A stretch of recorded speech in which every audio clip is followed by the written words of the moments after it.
Oke, selamat pagi. Assalamualaikum warahmatullahi wabarakatuh. Kita masuk ke materi tentang induction system dan turbocharger atau supercharger. Nah, apa itu induction system?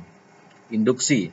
Ini artinya memasukkan udara ke dalam sistem engine. Kenapa udara perlu dimasukkan? Karena kita ketahui bahwa untuk pembakaran itu diperlukan oksigen. Nah, jadi cara untuk memasukkan udara pada jumlah yang tepat itu secara umum adalah fungsi atau definisi dari induction system. Nah, ini juga nanti terkait dengan turbocharger, karena turbocharger itu atau supercharger itu adalah proses untuk memampatkan udara dan bahan bakar sebelum masuk ke dalam combustion chamber. Jadi nanti ada sistem induction system ini merupakan bagian di dalamnya terdapat turbocharger atau supercharger. Oke, kita lihat dulu apa itu induction system. Ya, ini bahasa deskriptifnya ya. Adalah sistem di mana udara disuplai supaya udara itu diarahkan dan dikelola secara efektif menuju ke silinder. Jadi tadi saya sampaikan di awal, ini adalah sistem memasukkan udara, spesifiknya sistem memasukkan oksigen ke dalam silinder ya, dan bagaimana diatur volume, arah dan lain-lainnya supaya efektif untuk menghasilkan output yang besar. Nah, sistem ini diklasifikasi menjadi dua, yaitu naturally aspirated. Ini kalau kita terjemahkan secara langsung ya, bernapas secara alami ya. Dan kedua adalah sistem yang menggunakan supercharger atau turbocharger ya. Nah, yang naturally aspirated boleh kita katakan adalah sistem induction system yang tidak pakai turbocharger, jadi yang tidak menggunakan perlengkapan turbocharger. Nah, ini terdiri dari tiga bagian-bagian utama.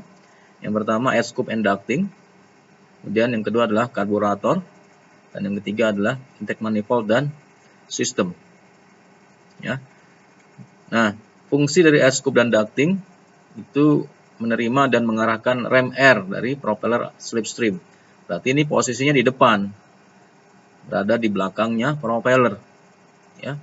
Dia menerima rem air. Rem air itu adalah udara yang naik tekanannya karena kecepatannya bertambah. Rem, ya. Tekanan stagnasinya yang bertambah. Ya. Itu adalah fungsi dari air scoop and ducting. Nanti kita lihat posisinya di mana, ya.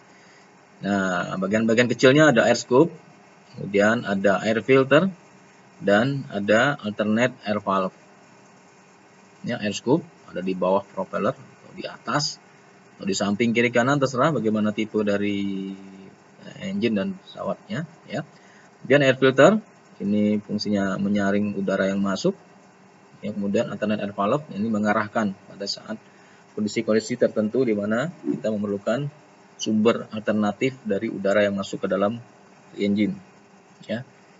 Kemudian ada muffler. Nah, muffler ini merupakan integrasi dari induction system dan exhaust system, karena fungsi muffler itu sini fungsi mufflernya bukan muffler seperti kendaraan di mobil atau motor ya untuk meredam ya, tapi di muffler ini fungsinya nanti dia sebagai heat exchanger ya. Dari udara panas dari exhaust tadi akan memanaskan udara bersih dari depan. Nah, udara bersih ini akan menjadi udara bersih dan panas setelah melewati muffler. Jadi udaranya bersih dan panas. Itu bisa sebagai sumber alternatif air valve dan juga sumber untuk anti ice ya, yang menuju karburator, dan juga sumber udara panas untuk cabin. Itu diambilnya dari situ ya, dari udara yang dipanaskan oleh muffler. Nanti kita lihat gambarnya. Nah, ini skematiknya untuk naturally aspirated atau non supercharged engine induction system ya. Nah, ini kita lihat itu air scoop. Nah, di mana barangnya ini nih ya. Nih, air scoop ya.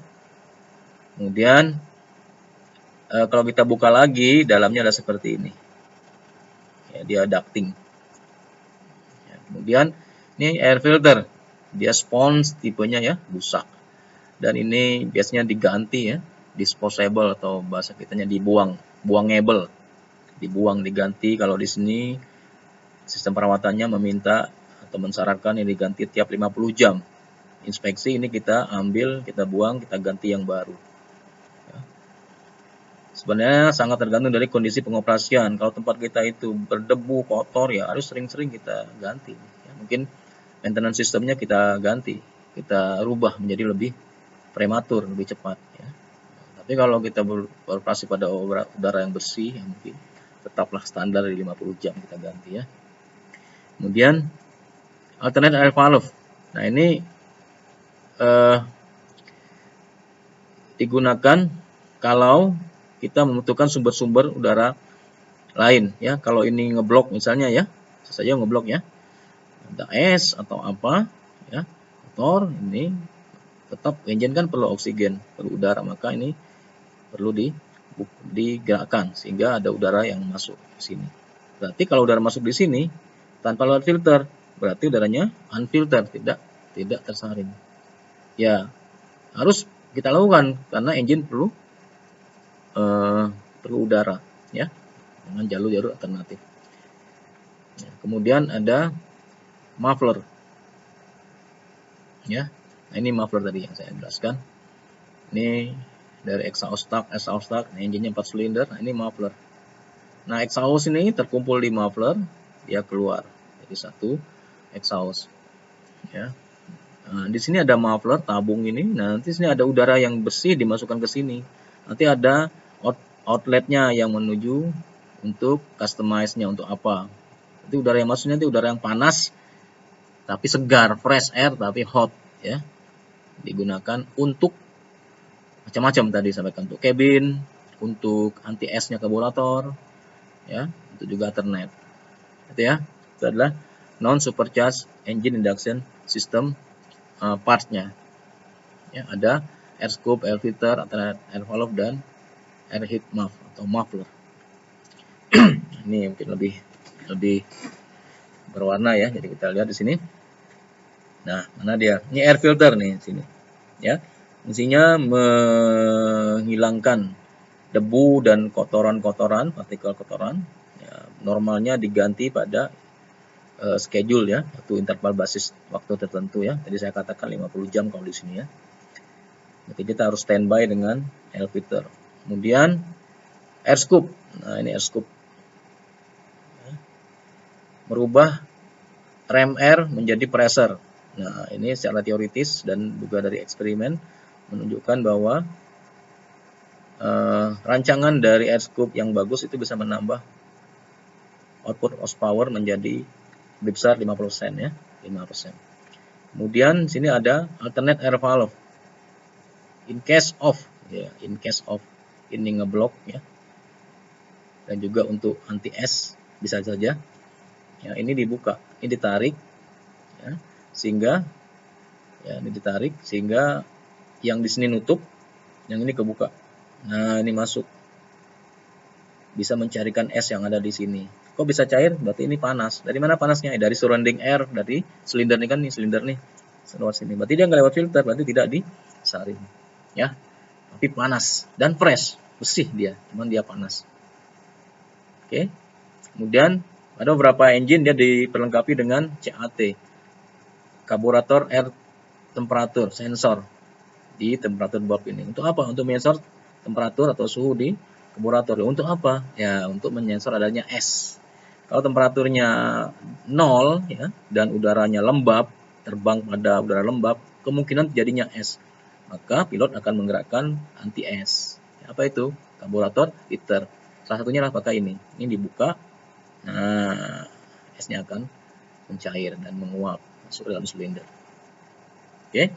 Nah, mengapa perlu ini dan ada ini? Karena ada kemungkinan di engine itu ada karburator icing.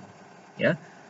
Salah satu kelemahan dari float pipe karburator adalah tendensinya untuk membentuk es di dalam sistem karburatornya. Ada 3 jenis es ya, yang akan kita bahas pada seksi berikutnya.